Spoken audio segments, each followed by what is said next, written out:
میں بنیادی طور پر قرآن اور سنت و سیرت رسول صلی اللہ علیہ وسلم کا طالب علم، اور میں نے اپنی زندگی انہی چیزوں کے درس اور تدریس میں بسر کی ہے۔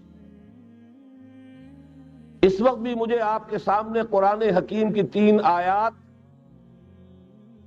اور نبی اکرم صلی اللہ علیہ وسلم کی 6 احادیث پیش کرنی،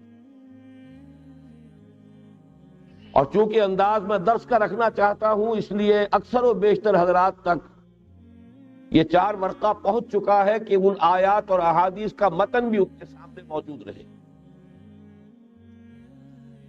سب سے پہلے اس میں 2 آیات ہیں سورہ صف کی۔ هو الذی، بلکہ یریدون لیطفئوا نور اللہ بافواہہم واللہ متم نورہ ولو کرہ الکافرون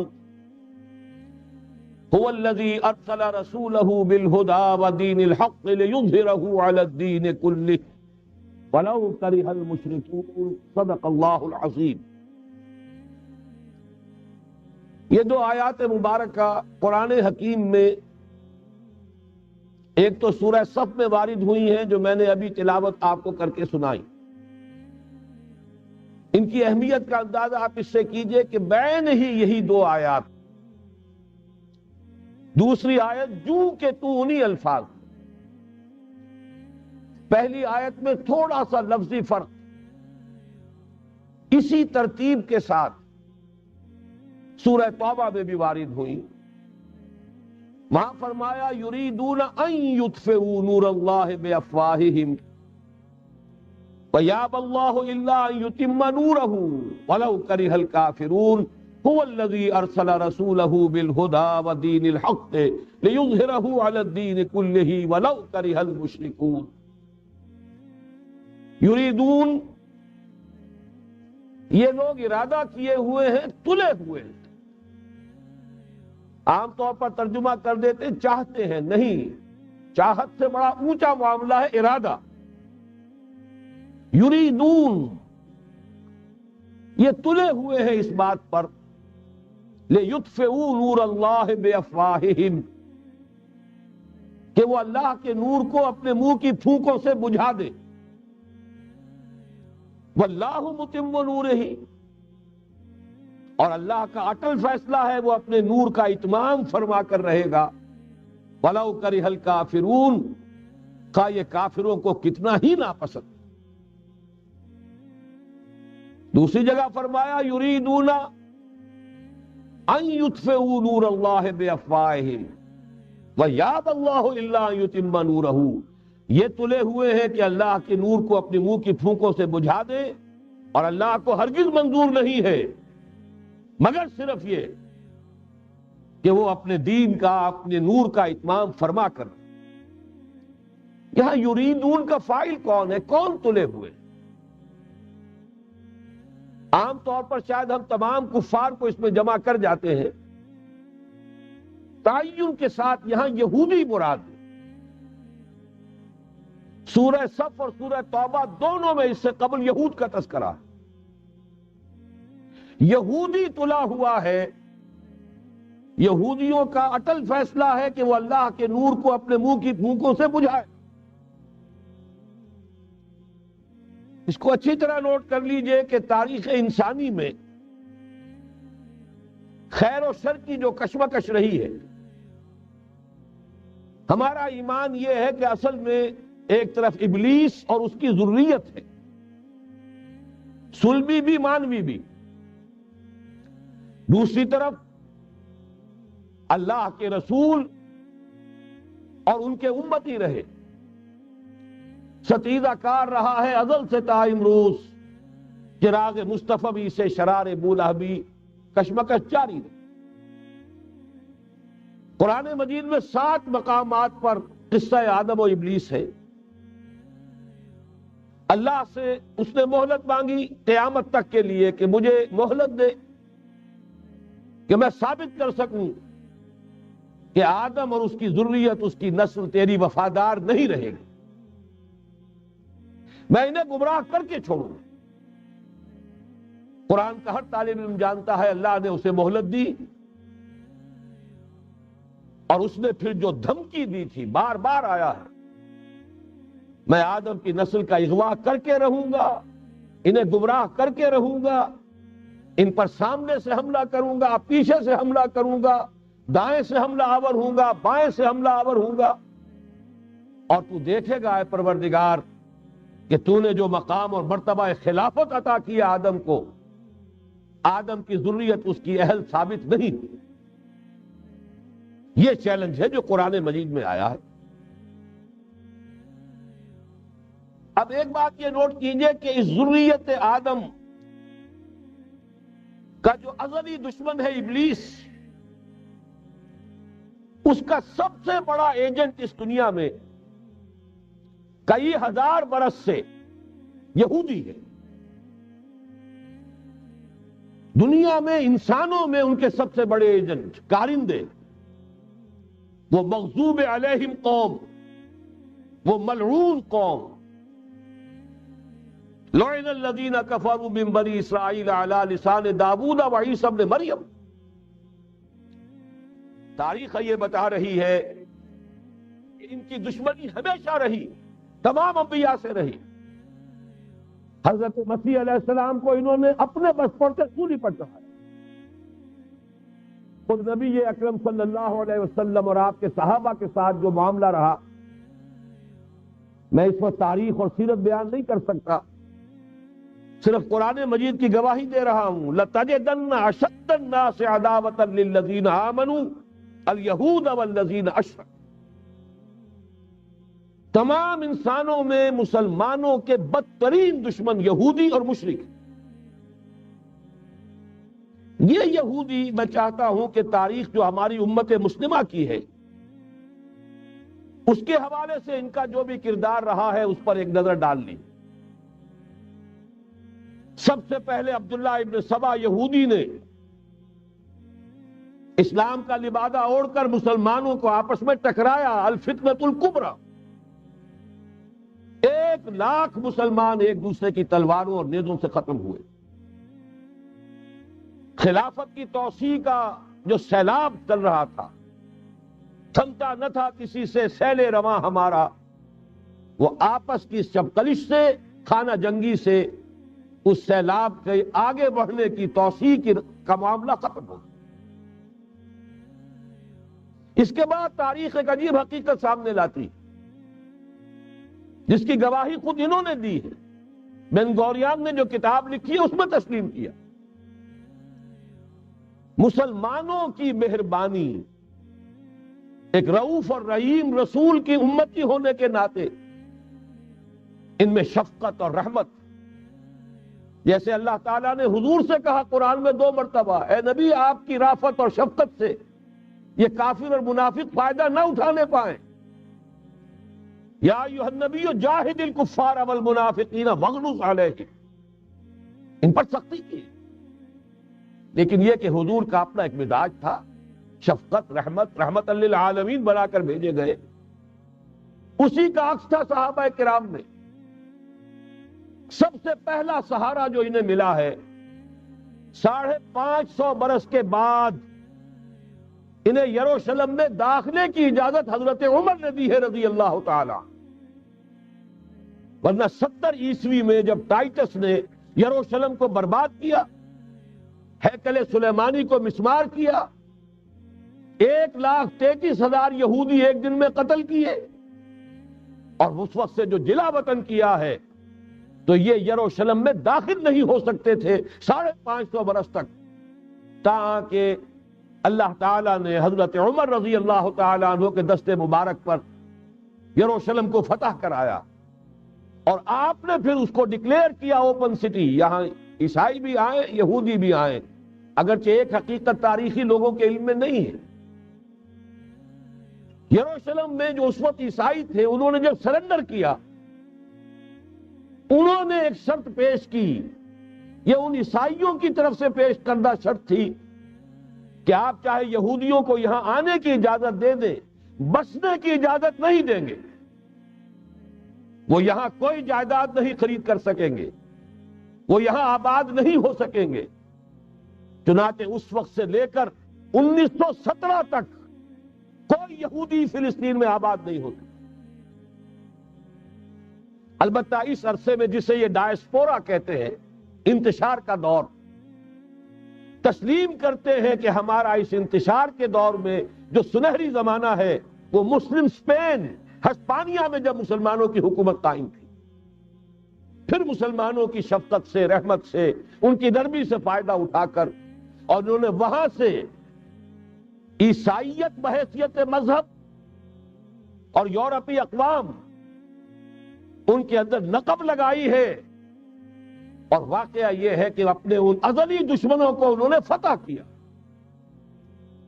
اس کو بھی اچھی طرح سمجھ لیجئے، مسلم اسپین سے انہوں نے آزاد خیالی، حریت فکر، اس کے عنوان سے جو کام شروع کیا تھا، اسی کے نتیجے میں یورپ میں پروٹسٹنٹ مذہب پیدا ہوا۔ جب تک رومن کیتھولک مذہب کا وہاں غلبہ تھا، وہاں یہودیوں پہ بہت سخت پرسیکیوشن بھی ہوتی تھی، انہیں سودی کاروبار کرنے کی اجازت نہیں تھی، لیکن انہوں نے پروٹسٹنٹس کے ذریعے سے سودی کاروبار کی اجازت لی۔ نمبر 2، آزادی کے نام پر جنسی بے راہ روی کو فروغ دیا، سود کا جال پھیلا کر مالیاتی طور پر اپنے شکنجے میں یورپ کو کس لیا۔ اور تیسری طرف سائنٹیفک جو ترقی ہو رہی تھی، اس کا رخ مادہ پرستی کی طرف پھیر کر جدید دجالی تہذیب کی بنیاد ڈالی۔ علم تو بہت بڑی نعمت ہے، لیکن یہ علم انسان کے لیے مضر ثابت ہوا۔ کیوں؟ اس لیے کہ مادہ پرستی اور الحاد، مذہب کی دشمنی جب یہ کسی قوم کے اندر آ جاتی ہے تو ظاہر ہے کہ اب جتنے وسائل اس کے پاس آ جائیں گے وہ منفی مقاصد کے لیے استعمال ہوں گے، ان کے نتیجہ انسانوں کے حق میں خیر نہیں شر کی صورت میں برآمد ہوگا، اور وہی در حقیقت آج کی یہ دجالی تہذیب ہے۔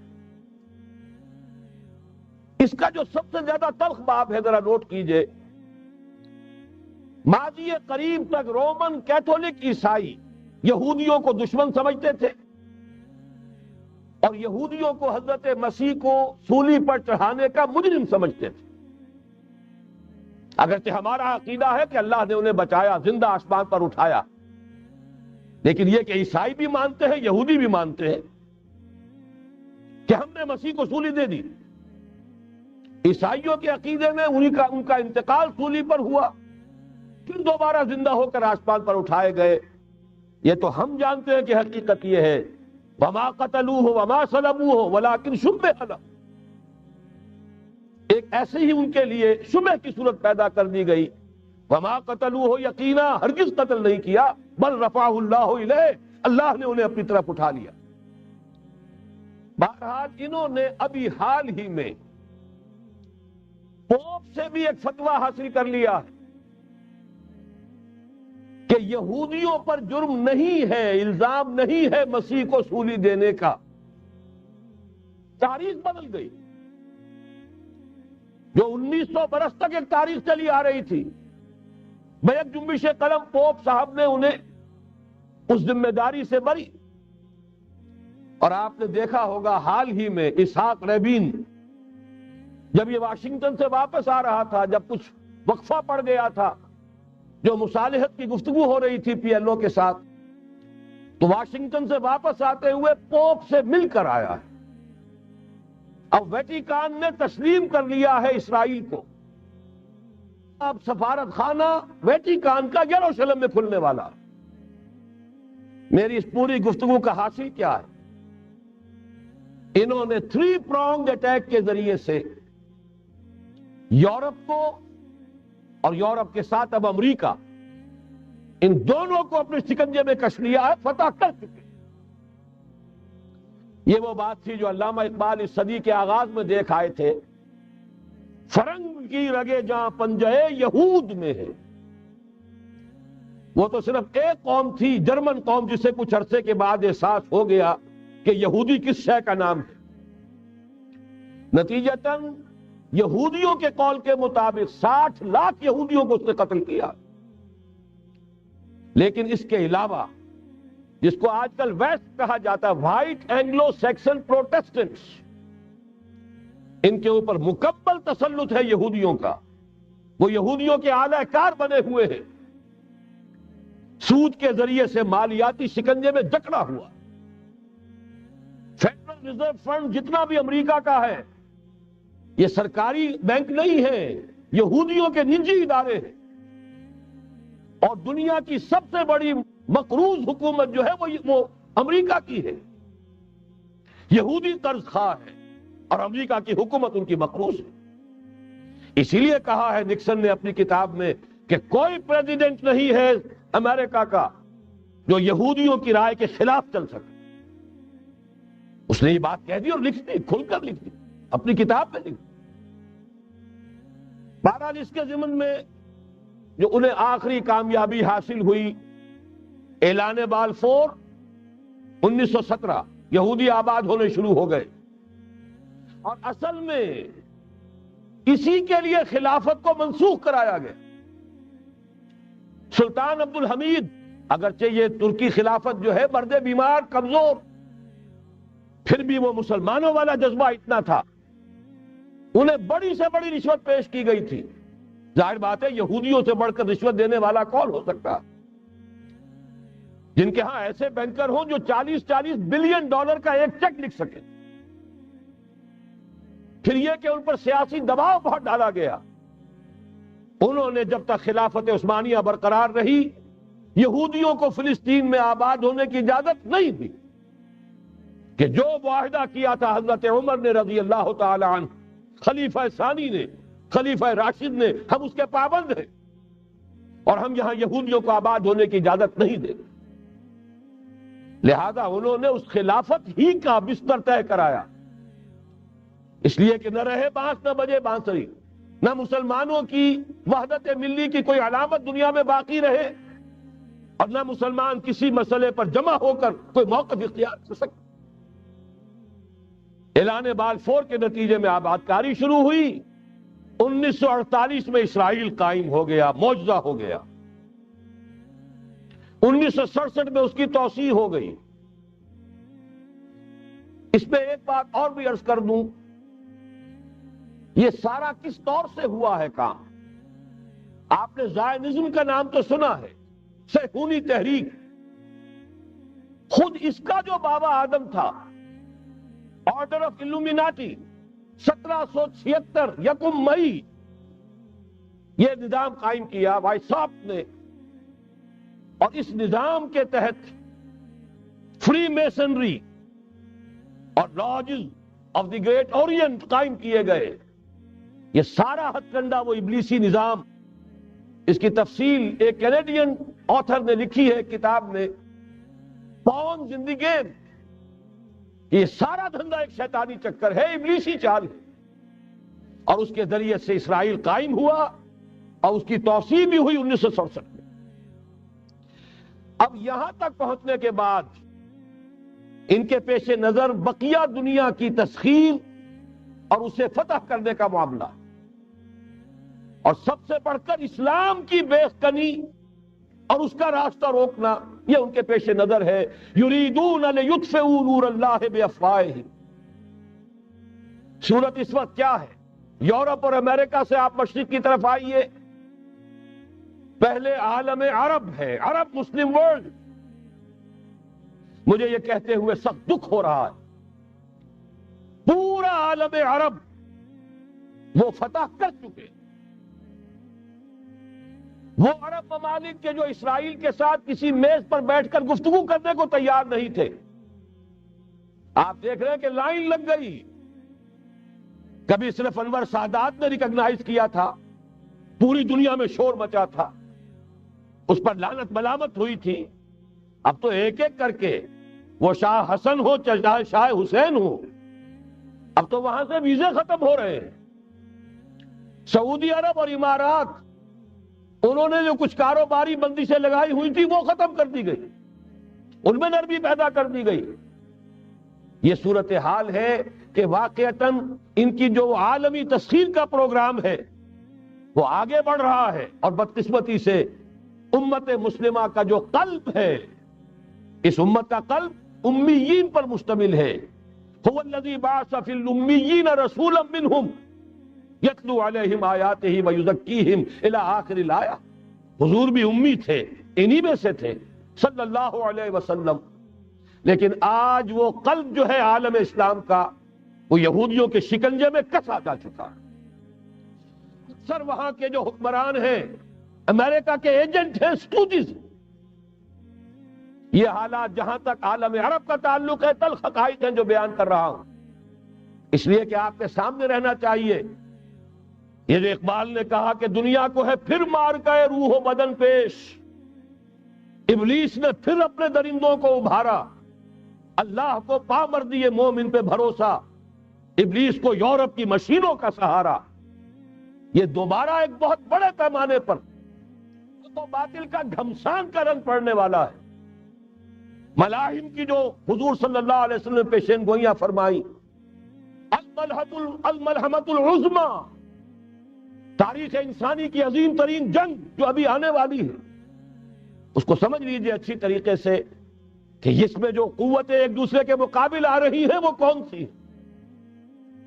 نیو ورلڈ آرڈر کہنے کو امریکہ کے زیر قیادت ہے، حقیقت میں امریکہ خود یہودیوں کے پنجے میں ہے۔ یہ وہی ابلیسی طاقت ہے جو آگے بڑھ رہی ہے۔ عالم عرب کو فتح کرنے کے بعد اب ان کے پاس اگلا عالم اسلام کا حصہ ہے، غیر عرب مسلم ورلڈ۔ ایران ہے، اس کے شمال مشرق میں ترکستان ہے، روسی اور چینی، مشرق میں افغانستان ہے، پاکستان ہے۔ یہ ایک بہت بڑا سالڈ بلاک ہے۔ اس کے بعد اگرچہ ہندوستان آتا ہے، بھارت، ظاہر بات ہے کہ وہاں مسلمان اقلیت میں ہے سوائے کشمیر کے، لیکن یہ نوٹ کیجئے کہ وہاں بھی کم سے کم 15-18 کروڑ مسلمان موجود ہیں۔ آج بھی دنیا کا سب سے بڑا ملک جس میں مسلمانوں کی تعداد اور جن کی نفری سب سے بڑھ کر ہے وہ بھارت۔ اس کے بعد پھر انڈونیشیا، ملائیشیا ہے، اس سے آگے ہے پھر فار ایسٹ، ابھی انہیں فتح کرنا ہے۔ نیو ورلڈ آرڈر کا یوں سمجھئے کہ ابھی یہ ہارڈ نٹ ٹو کریک، ابھی ایک لوہے کا چنا ہے چائنا کی شکل میں موجود۔ اور مجھے یاد آ رہا ہے ڈی گال کے الفاظ بہت سے لوگوں نے سنے ہوں گے، اس نے کہا تھا کہ ہم نے خواہ روس کو اپنا دشمن بنا لیا، وہ تو ہمارا بھائی ہے، وائٹ ریسس، وہ تو بنیادی طور پر یورپین قوم ہے۔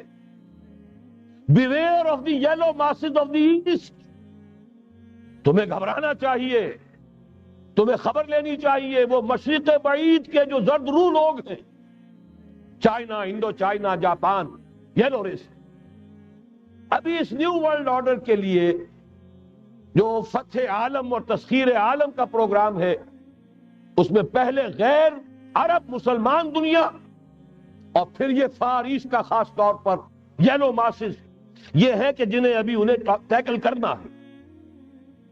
اور اسی لیے میں عرض کرنا چاہتا ہوں، حقائق ہمارے سامنے رہنا چاہیے۔ یہ 45 برس کے بعد امریکہ کو کیسے خیال آ گیا کہ کشمیر کا مسئلہ واقعی ہے، ساقی نے کچھ ملا نہ دیا ہو شراب میں؟ یہ کہاں سے رابن رافیل آئی پچھلے سال اور مسئلے کو زندہ کر کے چل دی؟ ہم خوش ہوئے، امریکہ نے مان لیا۔ حقیقت میں امریکہ کی نظر ہے اور وہ اس کو چاہتے ہیں کہ کوئی دوسرا اسرائیل بنائے، آزاد بنا کر اس کو اپنے تسلط میں لے۔ اس لیے کہ اگر جو پروگرام ہے، اگر وہاں پر فرض کیجئے بہت مطالبہ ہمارا مان لیا جائے، پلیبسائٹ کرایا جائے، اس کا نتیجہ کیا ہوگا؟ آپ کو آزاد کشمیر سے بھی اپنی فوجیں نکالنی پڑیں گی، آپ کو گلگت اور بلتستان سے بھی فوجیں نکالنی پڑیں گی، بھارت بھی ادھر سے فوجیں نکالے گا، اور رہ جائے گا کون؟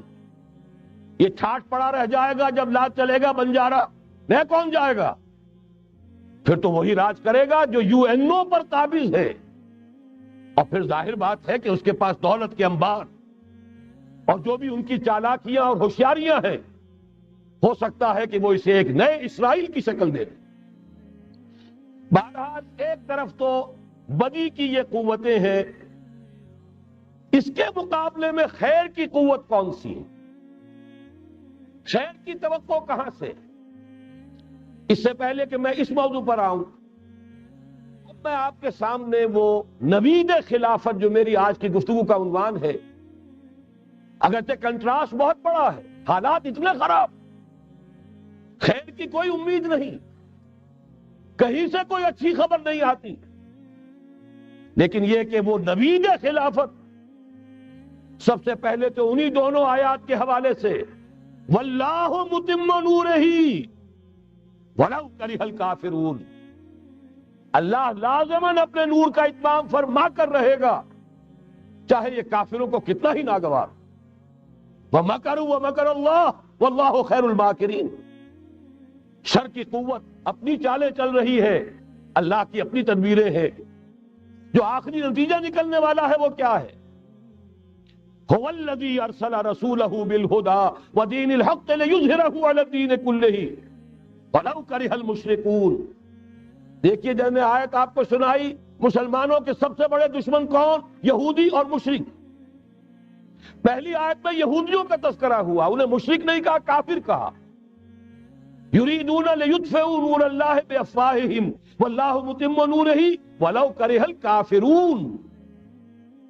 اگلی آیت میں اب آیا، اللہ نے تو اپنے رسول صلی اللہ علیہ وسلم کو بھیجا ہی اس لیے ہے، اس قطعی فیصلے کے ساتھ بھیجا ہے، الہدا، کتاب ہدایت، ہدایت کاملہ قرآن مجید دے کر، دین حق، نظام عدل، عدل و قسط، نظام عدل اجتماعی، سچا دین، سچا نظام دے کر بھیجا تاکہ غالب کریں اسے کل کے کل دین پر، پورے نظام زندگی پر، وَلَوْ كَرِهَ الْمُشْرِكُونَ، چاہے یہ مشرکوں کو کتنا ہی ناگوار۔ یہ بات تو ہو کر رہے گی، اور اس کو نوٹ کر لیجئے کہ چونکہ حضور کی بعثت ہوئی پوری نوع انسانی کے لیے، وَمَا أَرْسَلْنَاكَ إِلَّا كَافَّةً لِلنَّاسِ بَشِيرًا وَنَذِيرًا، جب تک پوری نوع انسانی پر اللہ کا دین غالب نہ ہو جائے، اس آیت مبارکہ میں اللہ کا جس فیصلہ کا اعلان کیا گیا ہے گویا کہ ابھی وہ پورا نہیں ہوا، ہونا ہے۔ اسی لیے کہا تھا اقبال نے، وقت فرصت ہے کہاں، کام ابھی باقی ہے، نور توحید کا اتمام ابھی باقی، کل روئے ارضی پر، کل عالم انسانیت پر اللہ کا دین غالب ہو کر رہے۔ اس کی پھر نوید جو اور سورہ نور میں آئی ہے، اگر آپ کے پاس یہ ہے موجود 4 ورقہ نکال لیجئے، متن کو دیکھیے۔ خلافت کا وعدہ، حدیث مبارک ہے حضرت نعمان ابن بشیر، یہ آیت جو ہے یہ سورہ نور کی ہے، وعد اللہ الذین آمنوا منکم وعملوا الصالحات، مسلمانوں تم میں سے جو لوگ ایمان اور عمل صالح کا حق ادا کر دیں گے، دعا کیجئے اللہم ربنا اجعلنا منہم، اللہ ہمیں اس کی توفیق دے، اللہم وفقنا لہذا، اللہ ہمیں اس کی توفیق عطا فرما۔ لیکن اگر تم یہ کر دو گے تو اللہ کے 3 وعدے ہیں، لَيَسْتَخْلِفَنَّهُمْ فِي الْأَرْضِ كَمَا اسْتَخْلَفَ الَّذِينَ مِن قَبْلِهِمْ، انہیں زمین میں خلافت عطا کرے گا لازماً، جیسے کہ ان سے پہلوں کو عطا کی تھی۔ یاد کر لیجئے وہ آیت سورہ صاد کی، یا داؤد انا جعلناک خلیفۃ فی الارض، جیسے حضرت داؤد حضرت سلیمان کو خلافت اور حکومت عطا کی، ایسے ہی مسلمانوں تمہیں عطا کرے۔ وَلَا يُمَكِّنَنَّ لَهُمْ دِينَهُمُ الَّذِي ارْتَضَىٰ لَهُمْ، اور ان کا وہ دین اسلام جو اللہ نے ان کے لیے پسند کر لیا ہے اسے تمکن، غلبہ عطا کرے۔ وَلَا يُبَدِّلَنَّهُمْ مِن بَعْدِ خَوْفِهِمْ أَمْنًا، اور وہ بدل دے گا خوف کی حالت کو امن کی حالت سے۔ یہ 3 وعدے اصل میں ایک ہی ہیں۔ مسلمانوں کو خلافت عطا ہو جائے، ظاہر بات ہے دین کا غلبہ ہوگا، دین کا غلبہ ہو گیا، مسلمانوں کی حکومت ہو گئی، مسلمانوں کے لیے کوئی اندیشہ نہیں، خوف نہیں۔ اب نوٹ کیجئے تاریخی اعتبار سے جو اب وہ خیر کی بات چلنی شروع ہوئی، یہ آیت نازل ہوئی ہے سن 5 کے اواخر میں یا سن 6 کے شروع میں۔ چونکہ صحابہ کرام دونوں شرطیں پوری کر چکے غزوہ احزاب میں، اپنے صبر اور مثابرت، اپنی استقامت، اپنی قربانی، اس کا پورا پورا ثبوت دے چکے، جبکہ وہ رجلیہ یہ شعر پڑھ رہے تھے، نحن الذین بایعوا محمدا علی الجہاد ما بقینا ابدا، ہم وہ لوگ ہیں جنہوں نے محمد سے صلی اللہ علیہ وسلم جہاد کی بیعت کی ہے، اب یہ جاری رہے گا جب تک جان میں جان دے۔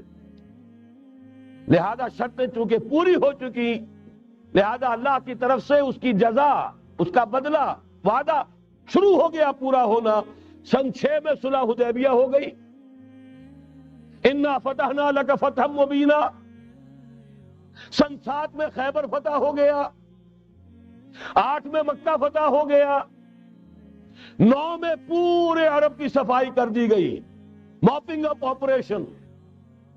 فَإِذَا انْسَلَخَ الْأَشْهُرُ الْحُرُمُ فَاقْتُلُوا الْمُشْرِكِينَ حَيْثُ وَجَدتُّمُوهُمْ۔ گویا کہ پورے جزیرہ نما عرب پر وہ نظام قائم ہو گیا، اللہ کی حکومت اور اس کے نیک بندوں کی خلافت۔ اس کے بعد کل 24 برس میں یہ نظام کہاں سے کہاں پہنچا، ترکستان کے علاقے سے لے کر اور شمالی افریقہ کا اکثر و بیشتر علاقہ شامل۔ یہاں اب اللہ کا نور جگمگا رہا ہے، توحید کا ڈنکا بج رہا ہے۔ البتہ جیسا کہ میں عرض کر چکا ہوں، پھر وہ یہودی سازش، آپس کا اختلاف، خانہ جنگی قدم رک گئے۔ نہ صرف یہ کہ قدم رک گئے، حادثہ اس سے بھی بڑا ہوا، زوال شروع ہو گیا۔ یہ جو اس کے بعد سے آج تک ہماری تاریخ ہے 1400 برس کی، اس کے لیے ایک حدیث ہے جو اس کتاب کے 4 صفحے پر درج ہے، یہ اگر آپ کو نہیں بھی ملا ہے تو جاتے ہوئے لیتے جائیے گا، یہ ہمارا ہدیہ ہے۔ اس لیے کہ جو مایوس کن حالات ہیں جن سے ہم دو چار ہیں، ان میں ہمارا حال یہ ہے کہ سمجھنے دے مجھے اے نا امیدی کیا قیامت ہے، کہ دامان خیال یار چھوٹا جائے ہے مجھ سے، امید کا دامن ہاتھ سے چھوٹ جاتا، کیسے حالات سیدھے ہو جائیں گے، کیسے خلافت آ جائے گی۔ جیسے قرآن مجید میں تذکرہ ہے، جب پہلی مرتبہ یروشلم کو برباد کیا ہے نبوکدنضر نے، حضرت عزیر جب آئے ہیں وہاں دیکھا شہر کو، کوئی متنفس نہیں، کوئی 2 اینٹیں سلامت نہیں، ان کی زبان سے الفاظ نکل گئے، انا یحیی ھذہ اللہ بعد موتہا، یہ بستی جو ایسے ویران ہو گئی، اللہ اسے کیسے دوبارہ زندہ کرے گا۔ سورہ بقرہ میں واقعہ مذکور ہے، میں صرف حوالہ دے رہا ہوں۔ آج وہی حال ہمیں نظر آ رہا ہے، دنیا میں خلافت کیسے آ جائے گی؟ یہاں تو ڈنکا بج رہا ہے امریکہ کا، یہاں تو طاقت وہ ہے، اسرائیل کا خنجر جو ہے عالم عرب میں گھپا ہوا ہے، اور غیر عرب مسلم ورلڈ میں بھارت کا خنجر، اور دونوں خنجر کا نشان ہے۔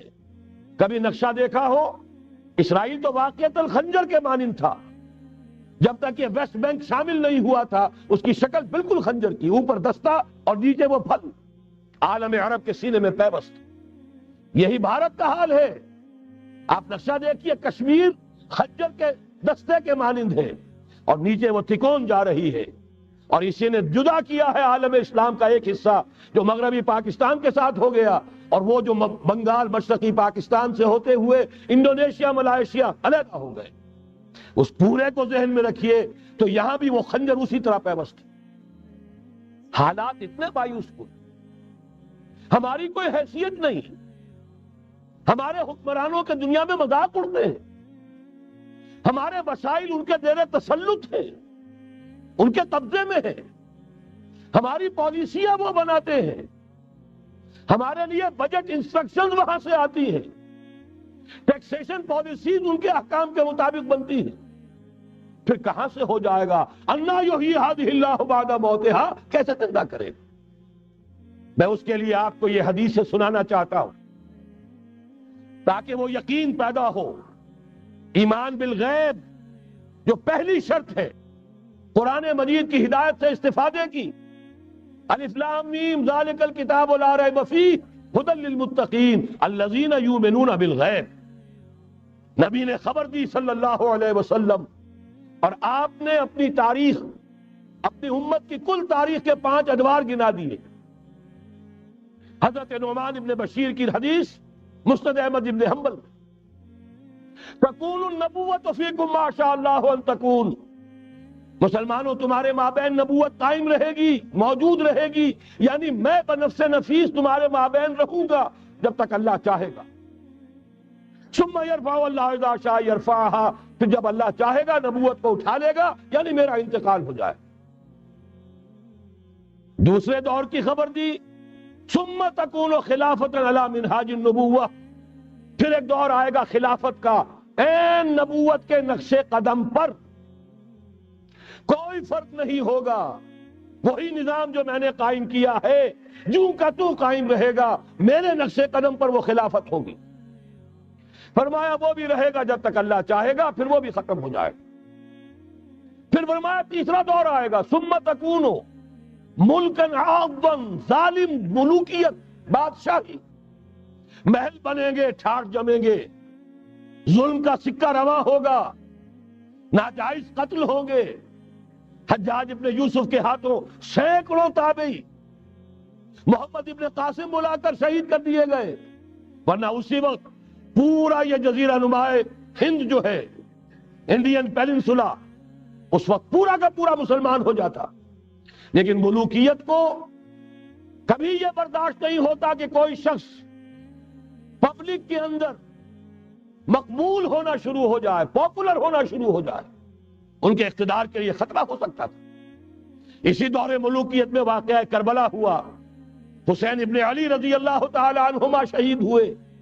اسی ظالمانہ حکومت کے دور میں واقعہ حرہ ہوا، مدینے کی بے حرمتی ہوئی 3 دن تک.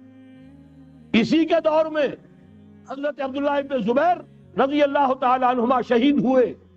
میں اب کیا کیا گنواؤں. حضور نے جب فرمایا ثم تکون ملکن عاضا، کاٹ کھانے والی ملوکیت، یہ اسی کی شرح. فرمایا یہ دور بھی رہے گا جب تک اللہ چاہے گا، پھر جب اللہ چاہے گا اسے بھی اٹھا دے. پھر چوتھا دور آئے گا، ثم تکون ملکن جبریا، پھر بادشاہی ہوگی غلامی کے ساتھ. میں نہیں کہہ سکتا اس وقت صحابہ نے اس کا مطلب کیا سمجھا ہوگا، اب چونکہ یہ دور ہمارے سامنے سے گزر چکا ہے، بلکہ ایک اعتبار سے ہم اسی دور میں سانس لے رہے ہیں. لہذا بات سمجھ میں آ رہی ہے کہ وہ ملوکیت چاہے ظالم تھی، بادشاہ مسلمان تو تھے، کلمہ گو تو تھے، ان میں بہت اچھے بھی ہوئے ہیں. تاریخ انسانی میں مسلمانوں کے جیسے عمدہ مثالیں ہیں عمدہ بادشاہوں کی، شاید تاریخ کے اندر کوئی اور مثالیں پیش نہ کی جا سکے. لیکن یہ کہ اس کے بعد جو دور آیا، کہیں ہم تاج برطانیہ کے غلام بن گئے، ملکہ برطانیہ، شاہ برطانیہ، ہز میجسٹیز گورنمنٹ، ہر میجسٹیز گورنمنٹ، کہیں فرانس کے، کہیں اٹلی کے، کہیں ہالینڈ کے، کہیں اور کسی کے، فرانس کے. اس طرح سے پورا عالم اسلام جو ہے کولونیل دور کے اندر غلامی کے دور میں چلا گیا. یہ چوتھا دور تھا. لیکن یہاں تھوڑا سا توقف کر لیجئے. یہ چوتھا دور ایک درجے میں ختم ہو گیا ہے، کہتے ہیں دنیا والے کولونیل دور ختم ہو گیا. حقیقت میں ختم نہیں ہوا، براہ راست حکمرانی ختم ہوئی ہے، انڈائریکٹ رول جاری ہے، ریموٹ کنٹرول کے ذریعے سے وہی حکومت کر رہے ہیں، بٹن وہیں سے دبتے ہیں، ہم جا کر جھولیاں انہی کے سامنے پسارتے ہیں، انہی سے کبھی سرمایہ کاری کی بھیک مانگتے ہیں، کبھی قرضوں کی بھیک مانگتے ہیں، ان کے چشم ابرو کے اشاروں کے منتظر رہتے ہیں. ہماری جنگ اور صلح ان کے تابع ہے، ہمارے تمام وسائل ان کے تسلط میں ہیں. وہ دور ابھی ختم نہیں ہوا. فرق صرف یہ ہے پہلے براہ راست حاکم تھے، آج بالواسطہ حاکم تھے. لیکن حضور نے فرمایا صلی اللہ علیہ وسلم یہ دور بھی ختم ہو کر رہے. یوں سمجھیے جیسے کراچی میں لانڈی کورنگی میں کئی نمبر آتے ہیں بسوں میں، Karachi Landhi number 1، Landhi number 2، Landhi number 3، پھر کہیں 3.5 بھی ہوتا ہے۔ آج ہم بیچ میں کھڑے ہیں اس چوتھے دور کے، کہ حضور کے قول کے مطابق ملکن جبرین، یا دور ابھی جاری ہے، نصف ختم ہو گیا ہے، نصف ابھی باقی۔ لیکن ایک بات تو بڑی تلخ ہے، ابھی بقیہ نصف میں بڑی قیامتیں گزرنے والی ہیں۔ اسی بقیہ نصف میں وہ معرکہ پیش آنے والا ہے، اسی میں وہ ملاحم ہوں گے، اسی میں وہ الملحمۃ العظمی ہوگی، اسی میں دجال اکبر کا ظہور ہوگا، اس میں ہمارے اوپر تکالیف اور مصائب ابھی اور اس کے سائے گہرے ہوں گے، اور کچھ روز فضاؤں سے لہو برسے گا، اور غمناک کے تاریک اندھیرے ہوں گے، لیکن اس کے بعد فرمان نبوت پوری شان کے ساتھ ظاہر ہوگا۔ ثم تکون خلافۃ علی منہاج النبوہ، پھر دور آئے گا خلافت علی منہاج النبوہ کا، دوبارہ وہی دور، بین ہی وہ نظام جو محمد رسول اللہ نے قائم فرمایا صلی اللہ علیہ وسلم، دنیا میں دوبارہ قائم ہو کر۔ میرے کئی دوستوں نے کہا ہو کر رہے گا، میں یقین کے ساتھ کہتا ہوں ہو کر رہے گا، صرف یہ کہ ہم یہ نہیں کہہ سکتے ابھی اس میں کتنی دیر ہے۔ جیسے قرآن مجید میں کئی جگہ حضور سے کہلوایا گیا، نبی کہہ دیجئے ان ادری اقریب ام بعید ما توعدون، لوگوں جو وعدہ تم سے کیا جا رہا ہے یہ تو میں نہیں کہہ سکتا، وہ جلدی پورا ہوگا یا دیر میں، ہوگا ضرور پورا۔ ان اللہ لا یخلف المیعاد، اللہ تعالیٰ اپنے وعدے کی خلاف ورزی نہیں کرتا۔ تو محمد الرسول اللہ صلی اللہ علیہ وسلم کی دی ہوئی نوید، دوبارہ خلافت علی منہاج النبوہ کا نظام قائم ہوگا، اور اس میں اب ذرا نور علی نور، دو حدیثیں اسی کتابچے میں شامل ہیں، پھر عرض کر رہا ہوں یہ آپ کو مل جائے گا اگر نہیں ہے اس وقت، اور میں چاہتا ہوں آپ ان کے متن یاد کریں، ان حدیثوں کے مبلغ بن جائیں، ان آیات کو حفظ جان بنائیں، تاکہ مایوسی کا مداوع ہو سکے، ہمتیں جو پست ہو رہی ہیں ان میں دوبارہ عزم جمع پیدا ہو سکے۔ اس لیے ہم نے بڑی تعداد میں اسے شائع کیا ہے، 100 کے پیکٹس کے اندر آپ کو یہ مل سکے گا اگر آپ لینا چاہیں، عام کریں، پھیلائیں۔ پہلی حدیث ہے مسلم شریف کی، صحیحین میں سے ایک، سند کے اعتبار سے بلند ترین درجہ، حضرت ثوبان اس کے راوی ہے رضی اللہ تعالی عنہ، بڑے پیارے الفاظ ہیں محمد الرسول اللہ صلی اللہ علیہ وسلم کے، فرماتے ہیں ان اللہ زوالی الارض، اللہ نے میرے لیے پوری زمین کو سکیڑ دیا، لپیٹ دیا، فرائے تو مشارقہا و مغاربہا، میں نے اس کے سارے مشرق دیکھ لیے، سارے مغرب دیکھ لیے، وَإِنَّ أُمَّتِي سَيَبْلُغُ مُلْكُهَا مَا زُوِيَ لِي مِنْهَا، اور یقین رکھو میری امت کی حکومت ان تمام علاقوں پر قائم ہو کر رہے گی جو مجھے اس طرح زمین کو سکیڑ کر اور لپیٹ کر دکھا دیے۔ اب جس شخص کو بھی محمد کی رسالت پر ایمان ہے صلی اللہ علیہ وسلم، اسے کوئی شک نہیں ہو سکتا۔ دوسری روایت حضرت مقداد سے، یہ مسند احمد ابن حنبل کی روایت، حضرت مقداد رضی اللہ تعالیٰ عنہ فرماتے ہیں حضور نے ارشاد فرمایا لا يبقى على ظهر الارض بیت مدر ولا وبر الا ادخلہ اللہ کلمۃ الاسلام، اس روئے ارضی پر کوئی گھر نہیں بچے گا، نہ اینٹ گارے کا بنا ہوا نہ کمبلوں کا بنا ہوا خیمہ رہے گا جس میں اللہ تعالیٰ کلمہ اسلام کو داخل نہ کر، کل روئے ارضی پر ہر گھر میں اسلام داخل ہوگا۔ لیکن اس میں بڑی اہم بات ہے، ہمارے بعض دانشور آج جو گمراہیاں پھیلا رہے ہیں اس کا توڑ اس حدیث میں ہے، اور ہمیں صدمہ ہے، علامہ اقبال کا فرزند، اور وہ اس مغالطوں کو عام کر رہا ہے، اور بھی چھٹ بھئیے دانشور تھے، ان کی بات کی کوئی اہمیت نہیں تھی، لیکن اب وہی بات کہی ہے ڈاکٹر جاوید اقبال نے، اس حدیث میں اس کا توڑ ہے، اسلام کا غلبہ ہوگا تو کیسے ہوگا؟ بعز عزیز وذل ذلیل، یا تو کسی عزت والے کے اعزاز کے ساتھ ہوگا اور یا کسی کمزور کی مغلوبیت کی بنیاد پر ہوگا۔ اما یعزہم اللہ، یا تو اللہ گھر والوں کو، خیمے والوں کو اعزاز عطا فرمائے گا، فیکونون من اہلہا، وہ اسلام ہی کے کلمے کو قبول کر لیں گے، وَإِمَّا يُذِلُّهُمْ، یا اللہ انہیں مغلوب کر دے گا، فَيَدِينُونَ لَهَا، اور ان کے لیے لازم ہوگا کہ وہ اسلام کی تابع داری اختیار کریں۔ یہی دو راستے ہیں، یہی سورہ توبہ میں بتایا گیا تھا۔ ان یہودیوں سے، ان نصارہ سے مسلمانوں جنگ جاری رکھو، حتی یؤتوا الجزیۃ عن ید وہم صاغرون، یہاں تک کہ اپنے ہاتھ سے جزیہ پیش کریں، چھوٹے بنیں، اسلام کی بالادستی کو قبول کریں۔ میثاق مدینہ یہ تو اصل میں جد و جہد کے دوران کا ایک مرحلہ ہے۔ دوران میں تو کبھی صورتحال بدلتی ہے، تدبیریں ہوتی ہیں، صلح بھی ہوتی ہے، جنگ بھی ہوتی ہے۔ آخری فیصلہ قرآن کا کیا ہے؟ مسلمان اور غیر مسلم مل کر ایک امت نہیں بن سکتے، ایک ملت نہیں بن سکتے۔ اسی بنیاد پر پاکستان بنایا۔ دو قومی نظریے کا سب سے بڑا پرچارک علامہ اقبال، وطنی قومیت کی نفی کرنے والا شدید ترین الفاظ میں علامہ اقبال، اور اس کے فرزند جو ہے وہ ایک قوم ہونے کا تصور دے رہے ہیں مسلمانوں اور غیر مسلموں کو۔ یہاں تو ایک ہی راستہ ہے۔ صحابہ کرام کی فوجیں جب نکلی، جہاں گئیں، تین آلٹرنیٹیوز، ایمان لے آؤ، ہمارے برابر کے ہوگے، بھائی ہوگے، جان مال عزت آبرو املاک جائیداد ہر چیز جیسی ہے ویسی رہے گی، ہمارے کندھے سے کندھا لگا کر کھڑے ہوگے۔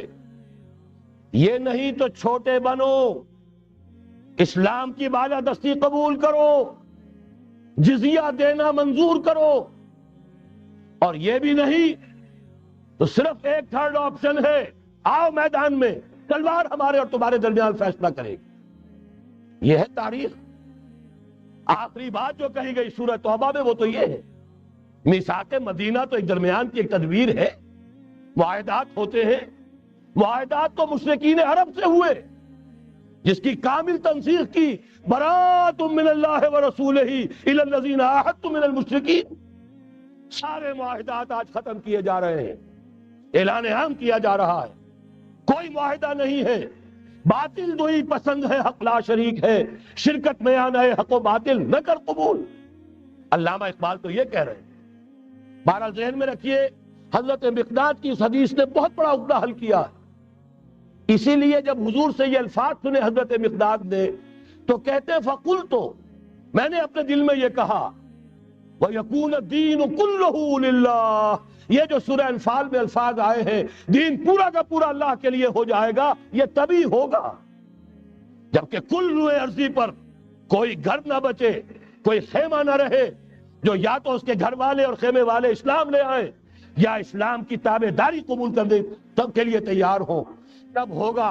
اسی کو اقبال نے کہا تھا جواب شکوہ میں، وقت فرصت ہے کہاں، کام ابھی باقی ہے، نور توحید کا اتمام ابھی باقی۔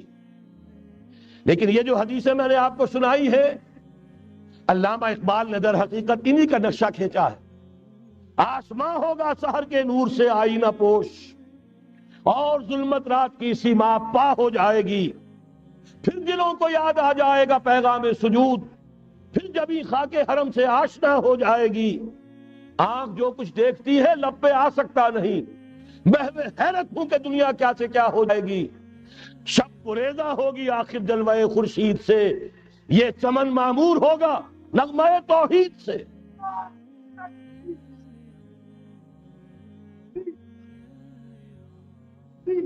میں نے اس پر جو عنوان قائم کیا ہے، کل جہاں معمور ہوگا نغمہ توحید سے، یہ پورا کا پورا عالم کرۂ ارضی جگمگا اٹھے گا۔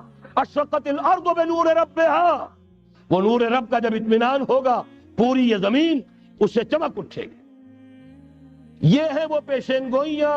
اب میں آپ کو بتانا چاہتا ہوں کہاں سے ہوگا۔ موٹی سی بات یہ ہے پہلے خلافت علی منہاج النبوہ کا نظام قائم ہوا، کل روئے ارضی پر ایک دم نہیں ہو گیا۔ ایک ملک جزیرہ نماء عرب، محمد الرسول اللہ صلی اللہ علیہ وسلم والذین معہ رضی اللہ تعالی عنہم اجمعین، ان کی جد و جہد، ایثار، قربانی، اس کے نتیجے میں جزیرہ نماء عرب وہاں یہ نظام قائم ہو گیا۔ پھر پھیلا، پھر توسیع ہوئی، 3 لشکر نکلے تھے، مشرق، مغرب، شمال۔ شمال میں اوشیائے کوچک، ترکی کا علاقہ، مشرق میں خراسان تک، مشرق میں یہ ماوراء النہر تک، مغرب میں بحر اوقیانوس تک۔ دشت و دشت ہیں، دریا بھی نہ چھوڑے ہم نے، بحر ظلمات میں دوڑا دیے گھوڑے ہم نے۔ اب بھی یہی ہوگا، کسی ایک جگہ سے ہوگا۔ یہ میں اب آپ کو بتانا چاہتا ہوں کہاں سے ہوگا۔ پہلے اس کے جو شواہد ہیں وہ سمجھ لیجئے، پھر حدیثیں میں سامنے لاؤں گا۔ میں نے عرض کیا تھا کہ مغرب سے یہ سیلاب نیو ورلڈ آرڈر کا چلا، جو کہ در حقیقت یہودیوں کا مالیاتی نظام ہے۔ اس مالیاتی شکنجے میں انہوں نے یورپ، امریکہ کو جکڑا ہوا ہے۔ اس کے بعد ان کی فتوحات کا دائرہ عالم عرب، عالم عرب ان کے شکنجے میں آ چکا۔ ابھی آپ نے خبریں پڑھی ہوں گی، اب تو ہزاروں فنڈامنٹل سعودی عرب میں گرفتار ہو رہے ہیں، علماء گرفتار ہو رہے ہیں۔ یہ ساری حکومتیں جو امریکہ کے ایجنٹوں پر مشتمل ہیں، در حقیقت یہی سب سے پہلے اپنے ہاں کے جو مسلمان ہیں، جنہیں یہ کہتے ہیں کہ یہ فنڈامنٹلسٹ ہیں، سب سے پہلے تشدد ان کی طرف سے۔ بہرحال اب اس سے آگے ہے عالم اسلام کا وہ حصہ جس میں میں اور آپ بھی ہیں، یہ غیر عرب عالم اسلام، ایران سے شروع ہو کر پھر افغانستان، جو حضور کے زمانے میں خراسان کہلاتا تھا، یہ پورا افغانستان، کچھ تھوڑا سا حصہ ایران کا، کچھ تھوڑا سا حصہ روسی ترکستان کا، کچھ حصہ پاکستان کا، یہ سب حضور کے زمانے میں خراسان کہلاتا تھا۔ اس کے ضمن میں جان لیجئے اب یہ نیوکلیس بننے والا ہے، یہاں سے خلافت کا آغاز ہو کر رہے گا۔ اس کے شواہد کیا ہیں؟ پہلی بات نوٹ کیجئے، ختم نبوت کے بعد سارا سلسلہ مجددین کا ہے رحمہم اللہ۔ 1000 برس تک سارے مجدد عالم عرب میں پیدا ہوئے۔ 11ویں صدی سے یہ صنم خانہ ہند، مجددین کی آماجگاہ، مجدد الف ثانی رحمت اللہ علیہ، 11ویں صدی ہجری یا الف ثانی، اسی کے دوسرا 1000 سال وہیں سے شروع ہوا۔ کہاں کے رہنے والے تھے؟ 12ویں صدی کے مجدد اعظم شاہ ولی اللہ دہلوی، 13ویں صدی میں سید احمد بریلوی اور ان کے ساتھی شہید شاہ اسماعیل شہید، 14ویں صدی میں شیخ الہند، اسیر مالٹا، انگریز سے ٹکرا جانے والا۔ یہ مضمون ہم نے چھاپا تھا، اگرچہ چھپا تھا وہ پاکستان، روزنامہ پاکستان میں، ہم نے بھی اسے چھاپا۔ اب دوبارہ جو کتابچہ شائع کیا ہے انگلینڈ میں، انگلستان میں، خلافت کی اذان کے عنوان سے اسپیشل ایک جو ہے ندائے خلافت کا ایشو آیا ہے، اس میں دوبارہ ریپیٹ کیا۔ اس سے آپ کو اندازہ ہوگا شیخ الہند کی شخصیت کا۔ جرمنی تک سے ان کی گفتگو چل رہی تھی، دارالخلافہ ترکی سے گفتگو چل رہی تھی، ہندوستان کو آزاد کرا کر دوبارہ اس کو ایک دارالاسلام کی شکل دینا۔ اس لیے کہ اس وقت تک آپ کو معلوم ہونا چاہیے ہندو ابھی سویا ہوا تھا۔ وہ غلامی کا جو بھی اس کے اوپر اثر پڑا تھا، مسلمانوں کی 1000 سالہ غلامی کا، اس کی وجہ سے اس میں کوئی حوصلہ تھا ہی نہیں۔ سیاست کے میدان میں ہندو ابھی آیا ہی نہیں تھا۔ اس وقت اگر کہیں وہ تجویز کامیاب ہو جاتی، وہ برلن پلان، قریشمی رومال تحریک، تو واقعہ یہ ہے کہ 30 برس اور یہ بر عظیم پاک و ہند انگریز کا غلام نہ رہتا۔ وہ تحریک نہیں۔ پھر یہ کہ اگر خلافت کو ختم کیا گیا تو احتجاجی تحریک چلی تو یہاں، اور کس شد و مت کے ساتھ، مولوی اما محمد علی کی جان بیٹا خلافت میں دے دو، پورا بر عظیم پاک و ہند گونج اٹھا۔ گاندھی کو شریک ہونا پڑا تحریک خلافت میں، کہاں گاندھی کہاں خلافت۔ اور شواہد نوٹ کیجئے، وہ جو کولونیل رول بظاہر ختم ہوا ہے، تمام مسلمان ممالک بظاہر آزاد ہوئے، لیکن کہیں بھی تحریک میں اسلام کا نعرہ نہیں لگا، صرف ایک جگہ، پاکستان کا مطلب کیا؟ لا الہ الا اللہ، اور اس سے پھر گونج گیا پورا بر عظیم پاک و ہند، راس کماری سے لے کے درہ خیبر تک، اور ادھر مکران سے لے کر چٹاگانگ تک، پاکستان کا مطلب کیا؟ لا الہ الا اللہ، پوری دنیا میں اس کا کوئی نعرہ نہیں لگا۔ پھر پاکستان ہے وہ ملک جہاں قرارداد مقاصد پاس ہو گئی، خلافت اصولی اعتبار سے ہم نے تسلیم کر لی، جب حاکمیت اللہ کی ہے، ہمارے پاس حاکمیت نہیں، ہم حاکمیت کے مدعی نہیں۔ 10 کروڑ عوام کی ایک نمائندہ اسمبلی نے قرارداد مقاصد پاس کی، یہی تو خلافت ہے۔ ہمارے پاس جو اختیار ہے اللہ کا ڈیلیگیٹڈ ہے، اور یہ انہی حدود میں استعمال ہوگا جو اصل حاکم ہے اللہ، جو اس نے متعین کر دی۔ پھر یہی وہ ملک ہے، واحد ملک پوری دنیا میں جس میں فیڈرل شریعت کورٹ نے بینک انٹرسٹ کو ربا حرام قرار دیا ہے، پوری مسلم ورلڈ کے اندر اس کی کوئی مثال موجود نہیں۔ یہ شواہد ہے۔ علامہ اقبال جیسا مفکر یہاں پیدا ہوا، مولانا مودودی جیسا مصنف یہاں پیدا ہوا، مولانا الیاس جیسا مبلغ یہاں پیدا ہوا، شیخ الہند جیسا مجدد یہاں پیدا ہوا، پورے عالم اسلام میں اس کی کوئی مثال موجود نہیں۔ اور میں تو ایک اور بات کی طرف کہتا ہوں، اللہ کے معاملات بڑے عجیب ہیں۔ یہ جو جنگیں ہونے والی ہے، یہ جو خیر و شر کا مارکا دنیا کو ہے، پھر مارکا ہے روح و بدن پیش، تہذیب نے پھر اپنے درندوں کو ابھارا، اللہ کو پامردی مومن پہ بھروسہ، ابلیس کو یورپ کی مشینوں کا سہارا۔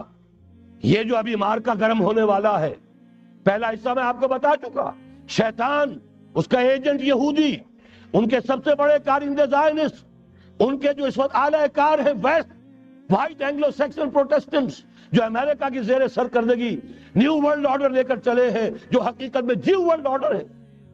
دوسری طرف دیکھیے، ذرا غور کیجئے، ایک حدیث نبوی ہے، ما انزل اللہ من دائن الا انزل لہ دوان، اللہ نے کوئی ایسا مرض پیدا نہیں کیا جس کی دوا پیدا نہ کی ہو۔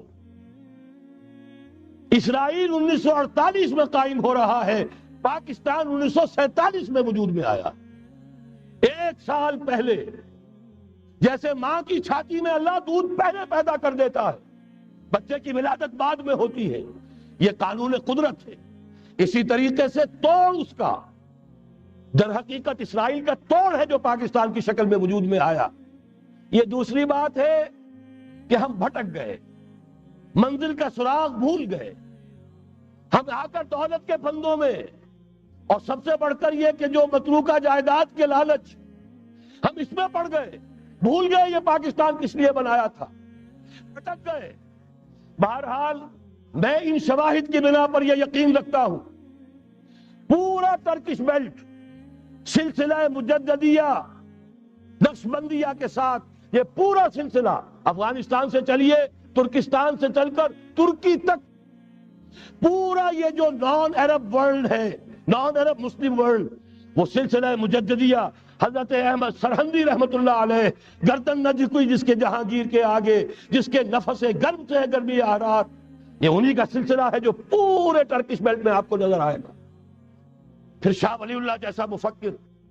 بہرحال یہ تمام شواہد ہیں، اور میرے لیے تو سب سے بڑے شواہد جو ہے، اب وہ احادیث دیکھیے جو حضور نے بیان فرمائی۔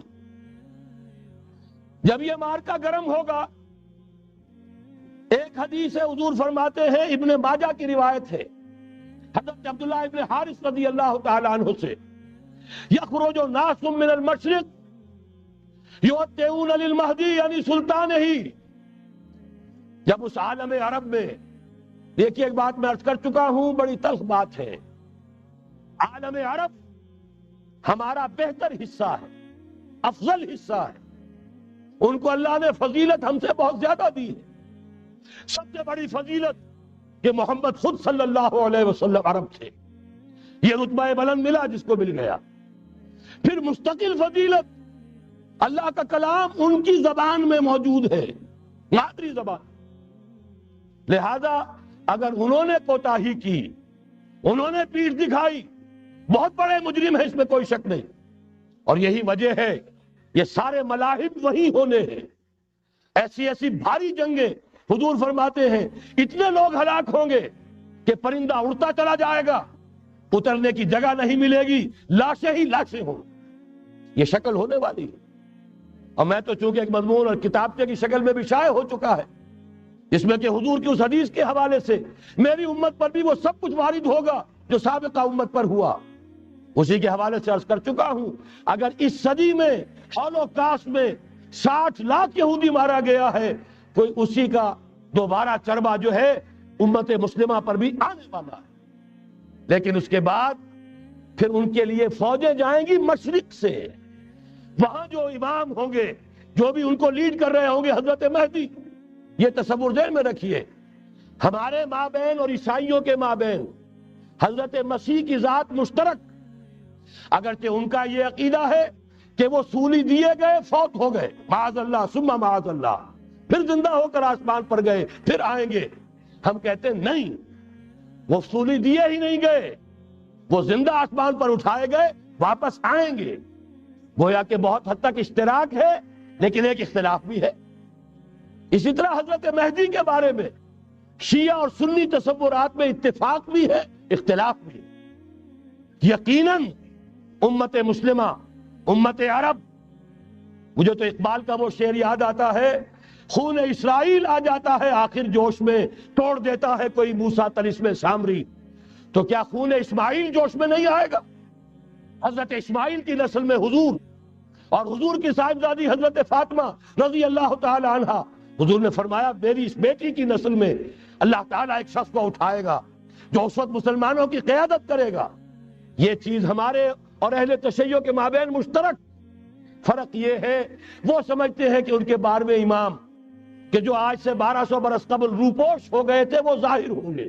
ہمارے نزدیک نہیں، وہ پیدا ہوں گے، نومولود ہوں گے، عام انسانوں کی طرح آئیں گے، ہوں گے نسل فاطمہ میں سے رضی اللہ تعالی عنہا، اور وہ اس وقت عربوں کی قیادت کریں. خون اسماعیل آ جائے گا آخر جوش میں، اور کوئی حضرت مہدی وہ آئیں گے اور اٹھیں گے اور قیادت کریں گے، دجال سے مقابلہ کریں گے اور اس ملاحم کے اندر قیادت فرمائیں گے. لیکن ان کی مدد کے لیے مشرق سے فوجیں آئیں گی. گویا کہ پہلے مشرقی کسی ملک میں یہ نظام قائم ہو چکا ہوگا، کوئی ایسی طاقت وجود میں آ چکی ہوگی کہ جب وہاں بھٹی دہکے گی تو وہاں کے مسلمانوں کی امداد مشرقی ممالک سے جائے گی. اور ایک دوسری حدیث میں، یہ تو ترمذی کی روایت ہے، کتب حدیث میں تیسرے نمبر پر کتاب یہی ہے، صحیح بخاری، صحیح مسلم، پھر یہ جامع ترمذی. اس میں حضرت ابو ہریرہ سے روایت ہے، یخرج من خراسان رایات سود. خراسان میں بتا چکا ہوں حضور کے زمانے کا خراسان، افغانستان، کچھ حصہ پاکستان کا، کچھ روسی ترکستان کی آزاد ریاستیں جو ابھی ہوئی ہیں، تھوڑا سا حصہ ایران کا، یہ خراسان بزرگ، دی اولڈ گریٹر خراسان. یہاں سے فوجیں چلیں گی، سیاہ علم برآمد ہوں گے، اور کوئی طاقت انہیں روک نہ سکے گی، ان کا منہ پھیر نہ سکے گی، یہاں تک کہ وہ ایلیا حضور کے زمانے میں یروشلم کا نام تھا، یہاں تک کہ ایلیا میں جا کر نصب ہو جائے. گویا کہ یہ جو ہمارے ہاتھ سے نکلا ہے قبضے سے، پہلے بھی عربوں کے ہاتھوں سے نکلا تھا بیت المقدس، یروشلم، عرب واپس نہیں لے سکے تھے. کرد خون صلاح الدین ایوبی اس نے واپس لیا، عربوں میں دم نہیں رہا تھا، عیاشیوں کی وجہ سے کھوکھلے ہو چکے تھے. میں تجھ کو بتاتا ہوں تقدیر امم کیا ہے، شمشیر و سنا اول، طاؤس و رباب آخر. یہی وجہ ہے کہ تقریباً 20 صدی کے بعد ان کی حکومت ختم. آشمارا حق بود گر خون بارد بر زمین، بر زوال ملک مستعصم امیر المومنی. یہ ہوا کہ نہیں ہوا؟ جبکہ آئے ہیں تاتاری ہورس، اور جنہوں نے کہ آخری خلیفہ بنو عباس اسے محل میں سے نکالا، ایک کھال کے اندر لپیٹ کر، اور اپنے گھوڑوں کے سوؤں تلے کچل دیے. عرب معزول کر دیے گئے تھے. لیکن اب دوبارہ عربوں کو جب سہارا ملا ہے، لیکن اب بھی انہوں نے کہیں اسلام قائم نہیں کیا. کوئی روس کا غلام رہا، کوئی امریکہ کا غلام رہا، کسی نے اس کا ساتھ دیا، کسی نے اس کا ساتھ دیا. تہذیب ہے تو مغربی، تمدن ہے تو مغربی، وضع میں تم ہو نصارہ تو تمدن میں ہنود، یہ مسلمان ہیں جنہیں دیکھ کے شرمائے یہود۔ یہی معاملہ جب ان کا ہوا تو اب اللہ تعالیٰ کی طرف سے ان کے اوپر وہ عذاب کی بھٹی گرم ہونے والی، لیکن اس کے بعد پھر یہاں سے جائیں گے وہ جو ان کی مدد کریں گے، اور یہ ایلیا کو واپس لینے والے یہ مشرق سے چلنے والے لشکر ہوں گے۔ یہ دو حدیثیں ابھی سن لیجئے، اور تیسری حدیث یہ ہے، حضور نے فرمایا، یہ سنن نسائی کی روایت ہے، قال رسول اللہ صلی اللہ علیہ وسلم عصابتان من امتی احرزهم اللہ من النار، میری امت کے دو لشکر ایسے ہوں گے جنہیں اللہ نے آگ سے نجات دے دی ہے، پہلے ہی سے ڈکلیئرڈ ہے۔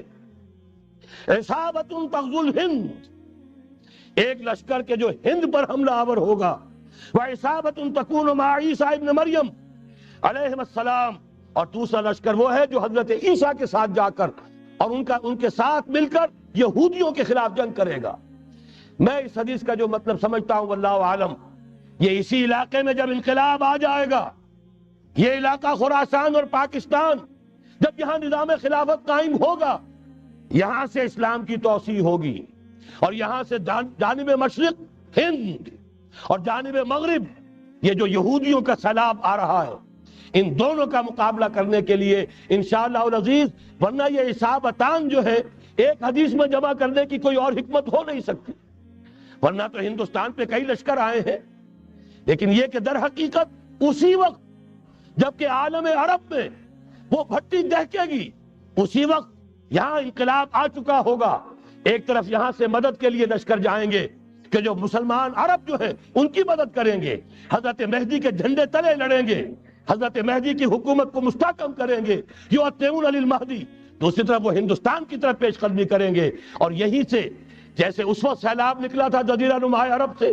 ایک داہنی طرف ایک بائیں طرف، ایران، افغانستان، ترکستان، ادھر مصر، لیبیا، الجزائر، مراکش، موریتانیہ، اسی طریقے سے انشاءاللہ اسی علاقے سے اس کا آغاز ہوگا اور بات آگے بڑھے گی۔ تو اصل حاصل کیا ہے؟ یہ ہونا ہے، پچھلے آثار ثابت کر رہے ہیں کہ ہونا ہے، حضور کی احادیث بتا رہی ہے کہ یہی سے ہونا ہے، ہوا صرف یہ ہے ہم بھٹک گئے، ہمیں اپنی منزل یاد نہ رہی۔ میں تو بہرحال ان لوگوں میں سے ہوں جنہوں نے نعرے لگائے تھے پاکستان کا مطلب کیا، لا الہ الا اللہ۔ میں سن 46 میں یہاں حبیبیہ ہال میں قائد اعظم نے مسلم اسٹوڈنٹ فیڈریشن کے جس اجلاس کو خطاب کیا تھا، ضلع حصار سے جو 2 ڈیلیگیٹ آئے تھے ان میں سے ایک میں تھا۔ میں نے بہرحال اس تحریک میں بھی حصہ لیا ہے، ایک ننھے کارکن کی حیثیت سے لیا ہے، پھر حالات کو بدلتے اپنے آنکھوں سے دیکھا ہے، ہم کہاں سے کہاں جا پہنچے ہیں۔ ضرورت صرف اس بات کی ہے کہ آج ہمارا حال یہ ہے، ہماری قیادت، ہماری سیاست ان لوگوں کے ہاتھ میں ہے کہ وہ فریب خوردہ شاہی کے پلاح و کرگسوں میں، اسے کیا خبر کہ کیا ہے، تب وہ تابع جاویدانہ، ان کی تہذیب مغربی، ان کی ذہنیت مغربی، ان کی وضاقتہ مغربی، ان کا تمدن مغربی، ان کی سوچ مغربی، ان کے سارے اطوار مغربی، لہذا در حقیقت ایک تو یہ کہ ان سے چھٹکارا پانا، اور دوسرے یہ کہ در حقیقت مغرب کی تمام طاقتوں کو للکارنے کے لیے اس قوم کے اندر سے جذبہ ایمان، جذبہ جہاد کو برآمد کرنا، یہ 2 کام ہیں جو کرنے ہیں، اور اگر ہم یہ کر لیں گے، جیسا کہ میں نے آیت آپ کو سنائی تھی، اللہ کا کوئی وعدہ غیر مشروط نہیں، ایمان اور عمل صالح، ایمان اور جہاد، یہ وعدے کرو، پورے کرو گے تو اللہ کا وعدہ بھی پورا ہوگا۔ لیکن ظاہر بات ہے جیسے یہودیوں نے یورپ کو فتح کیا اور آج وہ مغرب یہودیوں ہی کے زیر اثر ہمیں فتح کرنے پر تلا ہوا ہے، آج نوٹ کیجئے جس طرح 3 اطراف سے یہودیوں نے حملہ کیا یورپ پر، میں اس کا تذکرہ کر چکا ہوں، آج ہم پر بھی اسی طرح کا 3 pronged اٹیک ہے۔ نمبر 1، ایٹمی دانت نہ نکلنے پائیں اس قوم کے، رول بیک کرانے کے لیے خاموش ڈپلومیسی، اس کے ہتھ کنڈے، کہیں ان میں طاقت نہ ہو جائے، کہیں یہ چیلنج کرنے کی پوزیشن میں نہ آ جائیں، اپنے پاس ایٹمک ہتھیاروں کے انبار ہوں، لیکن کسی مسلمان ملک کے پاس آ گیا تو وہ اسلامک بوم بن جائے گا۔ اگر وہ اسرائیل کے پاس ہے کوئی حرج نہیں، لیکن پاکستان کے پاس کسی صورت میں ہتھیار نہیں ہونا چاہیے۔ کمزور رکھو، ہمارے دستے نگر رہے، ہماری ہی مرضی پر، ہمارے چشم ابرو کے اشارے پر حرکت کریں۔ نمبر 2، اباحیت، بے حیائی، عریانی، فحاشی، اس کا سیلاب، اور سب سے بڑھ کر خاندانی نظام کو برباد کرنے کے لیے یہ بہبود آبادی کا پروگرام۔ اور دیکھیے جادو وہ جو سر چڑھ کر بولے، مسلمانوں کے ہاتھوں کرا رہے۔ قاہرہ میں کانفرنس کرائی ہے ایک مسلمان ملک میں، اور یہ کہ اس کو آرگنائز کرنے والی ایک پاکستانی مسلمان عورت۔ یہ ہے در حقیقت کہ وہ لوگ اگر کرنا بھی چاہتے ہیں تو اس کا الزام بھی براہ راست اپنے اوپر نہیں، بلکہ یہ کہ خود کوئی مسلمان ہو جو یہ کام کرے۔ اب جو سیلاب آئے گا، جس کے لیے مدد بھی دی جا رہی ہے، اس سے ہمارے سارے بندے حیا ٹوٹ کر رہ جائیں گے، خاندانی نظام درم برم ہو کر رہ جائے گا۔ جو ابھی تک اللہ کا شکر ہے کہ ہمارے ملک کے اندر انٹیکٹ ہے کچھ اوپر کا طبقہ جو بالکل ہی مغربی تہذیب میں رنگا گیا ہے، ورنہ ہمارے ہاں خاندان کا نظام ابھی انٹیکٹ ہے۔ لیکن یہ کہ یہ سیلاب بھی بڑی شدت سے آ رہا ہے، یہ چیزیں بیک وقت کیوں ہو رہی ہیں؟ اور تیسرا اور سب سے زیادہ سٹل وار، سب سے زیادہ یوں سمجھیے کہ جو لطیف، جو کہ ایک طرح کا احسان جتایا جا رہا ہے، ڈالروں کی اب یلغار۔ اب یہاں پر امریکی سرمایہ، وہ ڈالر چاہے مشرق سے آئے چاہے مغرب سے آئے، وہ یہودیوں کا اعلی کار ہے۔ آپ نے اگر $1 نوٹ کا اگر کبھی نقشہ دیکھا ہو، اس کے اوپر جو سگنیا بنا ہوا ہے، جو نشان ہے، وہ کیا ہے؟ پیرامڈ، احرام مصر۔ یہ کن کے لیے اہمیت رکھتے ہیں؟ ہزارہا یہودیوں کا خون اور ان کی ہڈیاں ان پیرامڈز کے تلے دبی ہوئی ہیں۔ جب یہ احرام بنائے گئے تھے، یہ یہودی وہاں غلامی کے دور میں تھے، بیگار ان سے لی جا رہی تھی۔ بڑے بڑے پتھر جب گرتے تھے تو پسنے والے یہودی ہوتے تھے۔ یہ ان کی اپنی جیسے ہولوکاسٹ، جیسے انہوں نے اس کو اپنا سمبل بنایا ہوا ہے، اسی طریقے سے پیرامڈ، مصر کا پیرامڈ، یہ گویا کہ ان کے اس زوال کا ایک نشان ہے۔ اور اس پر ایک آنکھ بنی ہوئی ہے، ایک آنکھ، کانے دجال کی آنکھ، وہ دیکھ رہی ہے۔ عجیب ہے یہ سمبل۔ نیچے لکھا ہوا ہے نووس آرڈو سکلورم، اور یہ در حقیقت 1776 جو نیچے لکھا ہوا ہے وہ رومن حروف کے اندر، یہ 1776 ہے، جو میں بتا چکا ہوں آرڈر آف الومناٹی وساپ نے قائم کیا تھا۔ عام دنیا یہ سمجھتی ہے کہ شاید یہ امریکہ کا یوم آزادی ہے، سن آزادی ہے۔ 1 مئی اس آرڈر آف الومناٹی کی تاسیس 1 مئی کو ہوئی ہے۔ یہ 1 مئی جو منایا جاتا ہے، دھوکہ یہ دیا گیا ہے کہ یہ شکاگو کے جو مزدور ہیں ان کی یادگار ہے۔ حقیقت میں یہ 1 مئی اور 1776 آرڈر آف دی الومناٹی کی تاسیس کی تاریخ ہے۔ یہ تمام معاملات سمجھ لیجئے۔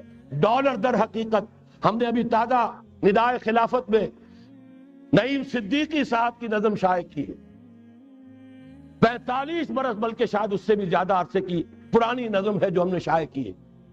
ڈالر میرے اس دیش کو ناپاک نہ کرنا، اور میں تو انہیں داد دیتا ہوں جو کچھ انہوں نے، شاعر کہتے ہیں اس کو جو صاحب شعور ہے، اس صاحب شعور نے جو مشاہدہ کیا ہے کہ ڈالر آئے گا تو کیا آئے گا ہمارے ہاں، اس کے پوری داستان اس تازہ ندائے خلافت میں ہم نے نہ معلوم کہاں سے اس کو کھود کر نکلوایا ہے۔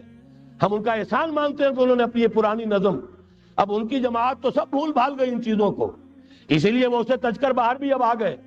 بہرحال ہمیں تو ان کی ایک ایک چیز جو ہے، مجھے تو وہ شعر آج کا اگر آپ نے جنگ کا میرا کالم پڑھا ہو، میری تو فکر کے اندر رچ بس گیا ہے۔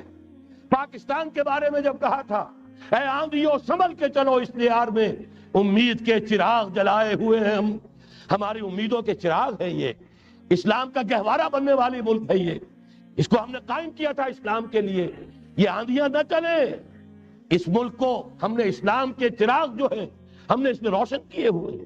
اے آندھیوں سنبھل کے چلو اس دیار میں، امید کے چراغ جلائے ہوئے ہیں ہم۔ بہرحال یہ تیسرا سیلاب ہے، ننگی سرمایہ داری، جس کی پھر لعنتیں ہوتی ہیں، ایک طرف فقر، ایک طرف احتیاج، ایک طرف بھوک، ایک طرف دولت کے انبار۔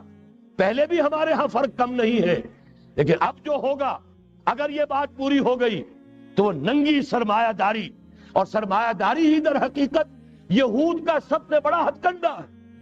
یہ بینکنگ کا نظام، یہ سارا کا سارا سودی نظام، یہ آئی ایم ایف، یہ ورلڈ بینک، یہی تو ان کے سب سے بڑے ادارے ہیں۔ تو واقعہ یہ ہے کہ تین طرف سے ہم پر حملہ ہو رہا ہے۔ اور یہ سود کے بارے میں کیا کہا تھا اقبال نے؟ اضربا آخر چمی زائد فتن، اس سود کے ام الخبائث کے پیٹ سے سوائے فتنوں کے اور کیا برآمد ہو سکتا ہے؟ کسنت آنت لذت قرض حسن، کسی کو قرض حسنہ کی لذت یاد نہیں رہی، بغیر سود کے قرض دو۔ تمہارے پاس فاضل رکھا ہوا ہے، کسی بھائی کو دو کہ وہ اپنی معاشی گاڑی کا پہیہ چلا لے، پھر اصل واپس لے لینا۔ اگر اتنی ہمت نہیں ہے کہ ان تصدقوا فهو خیر لکم، صدقہ ہی کر دو تو سب سے اچھا ہے، دے ہی ڈالو اپنا فاضل سرمایہ۔ یسألونک ماذا ينفقون قل العفو، مت رکھو اپنے پاس، یہ گندگی ہے۔ لیکن اگر بڑے ہی کم ہمت ہو تو کم سے کم قرض حسنہ دو، اپنی اصل رقم واپس لینا۔ کسند آنت قرضت لذت قرض حسن، اضربا جاں تیرا دل چو خشت و سنگ، اس لیے کہ سود کے ذریعے سے انسان کے اندر تاریکی پھیل جاتی ہے، دل جو ہے اینٹ کے مانند، پتھر کے مانند سخت ہو جاتا ہے، کٹھور۔ ثم قست قلوبکم فہی کالحجارۃ او اشد قسوہ، آدمی درندہ بے دندان و چنگ، اور انسان بغیر اس کے کہ بھیڑیوں والے دانت ہوں اور بھیڑیوں والے پنجے ہوں، بھیڑیا بن جاتا ہے۔ بہرحال اب کرنے کا کام کیا ہے اس کو سمجھیے۔ اس پوری صورتحال کا میں نے آپ کے سامنے نقشہ پیش کر دیا۔ ایک طرف مغرب سے نیو ورلڈ آرڈر، جو جیو ورلڈ آرڈر ہے، اس وقت کی سپریم پاور آن ارتھ، امریکہ کی سرپرستی میں بڑی تیزی کے ساتھ حملہ آور۔ دوسری طرف وَمَكَرُوا وَمَكَرَ اللَّهُ وَاللَّهُ خَيْرُ الْمَاكِرِينَ، اللہ کو پامردی مومن پہ بھروسہ، ابلیس کو یورپ کی مشینوں کا سہارا۔ اللہ تعالیٰ نے اسرائیل کا توڑ پاکستان قائم کیا، اللہ تعالیٰ نے اس کے لیے 300 برس کی تاریخ، اس کی تمہید میں مجددین امت یہاں پیدا کیے، یہاں قرارداد مقاصد پاس کرا دی 20ویں صدی عیسوی کے وسط میں، کہ اکبر نام لیتا ہے خدا کا اس زمانے میں، بینک انٹرسٹ کو ربا، سود حرام قرار دیا۔ یہ سارے شواہد ہیں۔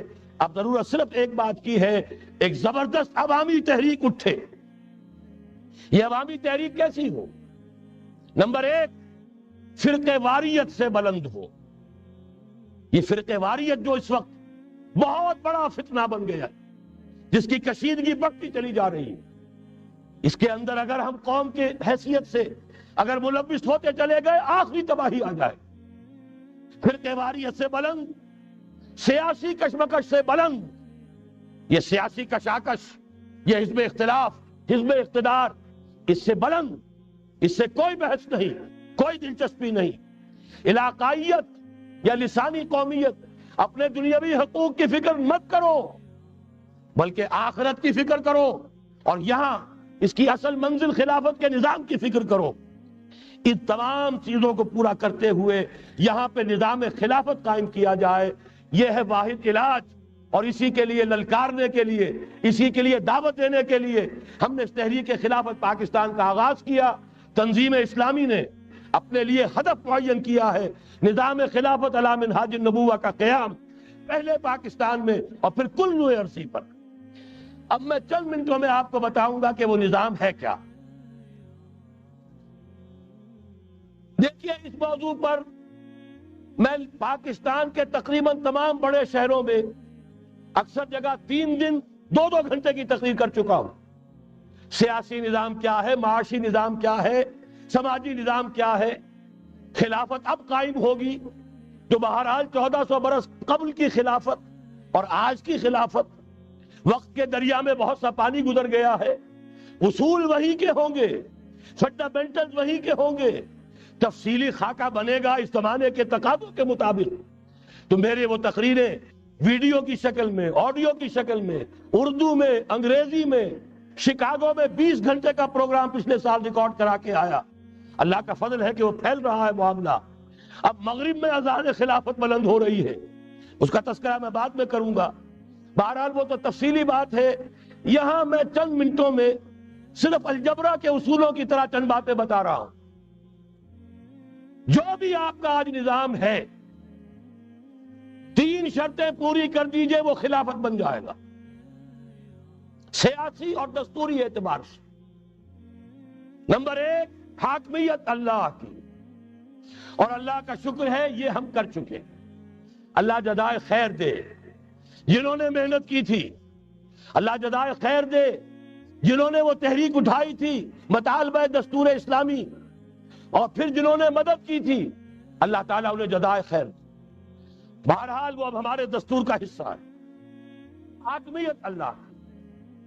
البتہ اگلا قدم ہم آج تک نہیں اٹھا سکے. اس حاکمیت کا ظہور کیسے ہوگا؟